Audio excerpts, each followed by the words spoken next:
Hello,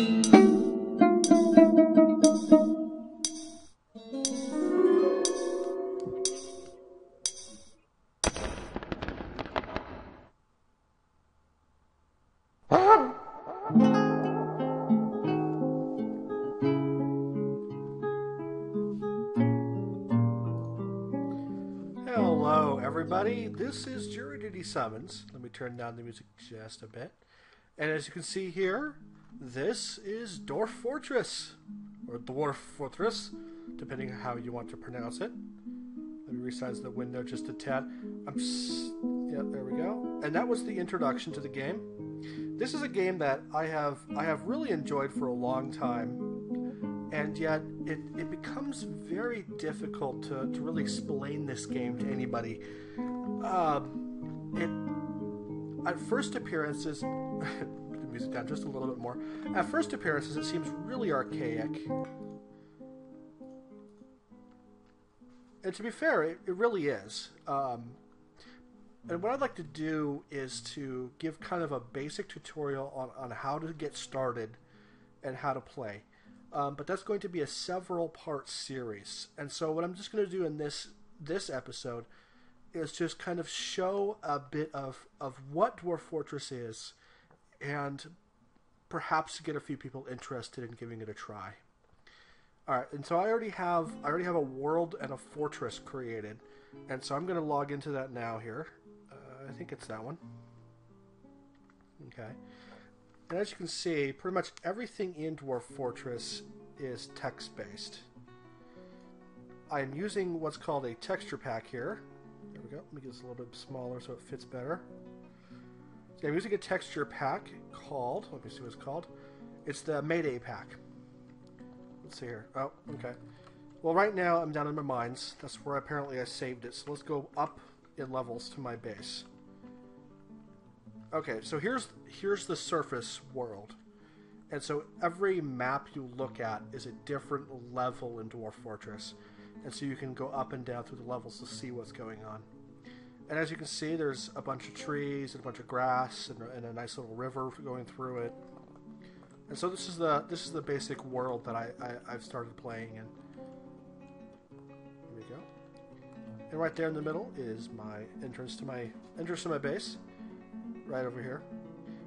This is a fairly new base, so I don't have a lot... a new fortress, rather. So I don't have a lot of construction gone up here. But at some point in the near future, I plan on building a wall all the way through here. So that's what that wood is sitting there for. Getting ready for that. Alright, and so this is the first level of my fortress. It's essentially just farms and more stairs in the middle. And this is the beginnings of a kind of a kitchen area for my fortress. You can see a dwarf right there. Let me move the cursor right to him. Ta-da! Obok Odosorig. He is a siege engineer.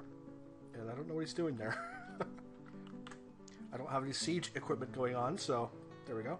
So this here is my dwarves' main residential area. It's still a small fortress, so I don't have a lot of residential, but I do have a plan to expand. So I intend to mirror this design here down below the main. So here's the main shaft. You can see a bunch of scrap stone I haven't dealt with yet. So I don't have it set up to deal with it quite yet, but I'm working on that. And so you can see the little bedrooms for the miners, for the dwarves. He's sleeping. This is what's called the hall. And so that's where the dwarves hang out when they're not doing my bidding. And so let's go down one more level. This is going to be the main crafting hall. And this mess right here that is full of junk. All these rocks are going to be moved out at some point. I just don't have a way to deal with them yet. But this area over here is going to be where the main crafting stockpiles are at. And I'm going to mirror this design here 4 times around the central shaft. So it'll be kind of the opposite direction, the opposite on that side, the flip mirror on this side, etc. And so this will be a huge amount of area for crafting. So one area will be just for crafts and blacksmiths and, leather works and all that kind of stuff. As we go down further, this is the next level down. This is my first mine, in which I am looking for metals, which I haven't really found many yet. I found a bit of various kinds of rocks.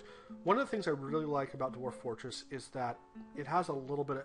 It takes into account pretty much everything you can try to take into account. So as you're mining, you run across random gems like that. And there's hundreds of different kinds of materials in the game. Maybe even thousands. I don't even know what the count is. Let's see. Yep. Oh, and there's a whole bunch of different kinds of stone. So these white boulders here are chalk, which is pretty useful because it's used in some kinds of smithing of steel. So unless you get iron, you can use chalk and coal and a few other things to make steel. This is granite, just a big rock. Alright, so let's go down a little farther. So this shaft here is just going straight down. And I decided to take a right here because, or hook a left rather, so go up and left. This will give me a place, once I get further along, to put some fortifications. And the reason for that is if you go far enough down, there are things and people down there which might want to get into your fortress and eat all your dwarves. And so this area will be good. I can place a bunch of traps in here and tear apart anything that decides to come eat my dwarves. Alright, anyway, so we'll go down a little further. Here's another mine I made. A smaller mine, just to do some exploring. I found another kind of metal right here. An ore for a metal. And so that's cassiterite. It's an ore of tin.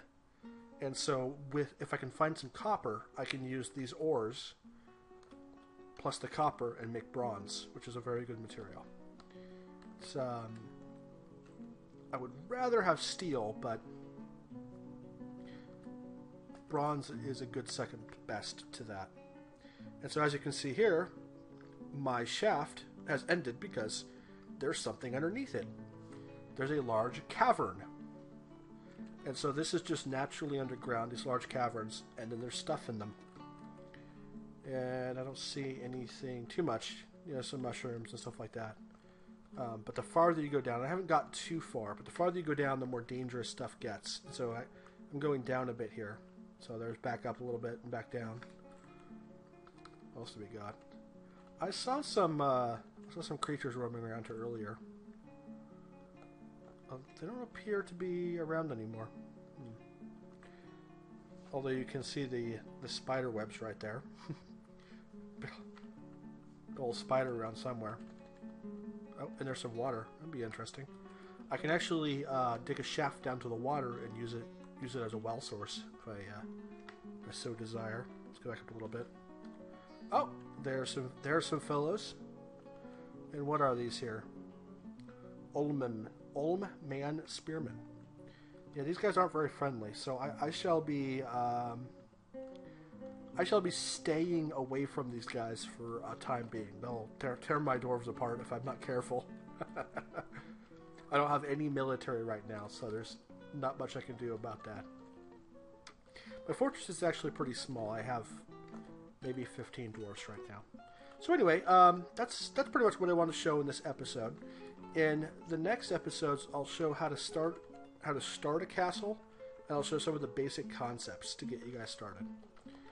And let me know if you guys is something you guys are interested in, or if you don't care, just tell me to go screw myself or something. All right, have a nice evening, everybody.